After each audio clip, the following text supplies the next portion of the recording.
Hi, this is Sudha கலெக்ஷன்ஸில் ஒன்றும் இல்லைங்க. இது ஜஸ்ட் என்னோடய ஹாப்பினஸ்க்காக நான் ஷேர் பண்ணுறேன். இன்றைக்கி பங்குனி உத்திரம் காலையிலே டே ஸ்டார்ட் ஆகிடுச்சு. காலையிலே பார்த்திங்கன்னா முருகருக்கு பால் அபிஷேகம் பண்ணி அவரை ரெடி பண்ணுறதுக்காக எல்லாம் ரெடி பண்ணிகிட்டு இருந்தேன். பங்குனி உத்திரம் எப்போவுமே விசேஷமான நாள். முருக பக்தர்கள் எல்லாருக்குமே ரொம்ப ஒரு பாசிட்டிவ் வைப்ரேஷன் கிடைக்கக்கூடிய நாளுங்க இது.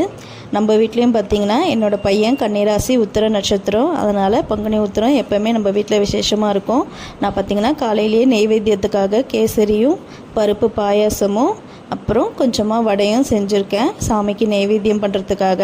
அப்புறம் முருகருக்கு பாலாபிஷேகத்துக்கு எல்லாமே ரெடி பண்ணி வச்சுருந்தேன் நேற்றே. அதனால் இப்போ பாலாபிஷேகம் பண்ணிவிட்டு வெத்தலை தீபமும் ஏற்றலான்னு முடிவு பண்ணியிருக்கேன். ஏன்னா செவ்வாய்க்கிழமை தான் நம்ம எப்போவுமே வெத்தலை தீபம் ஏற்றுவோம். இன்றைக்கி பங்குனி உத்திரம் இல்லையா, அதால் இன்றைக்கும் வெத்தலை தீபம் ஏற்றலான்னு எல்லாமே ரெடி பண்ணி வச்சுருந்தேன். வெற்றிவேல் முருகனுக்கு அரோகரா. எல்லாருக்குமே எல்லாமே கிடச்சி எல்லாரும் நல்லா இருக்கணும்னு வேண்டிப்போம்.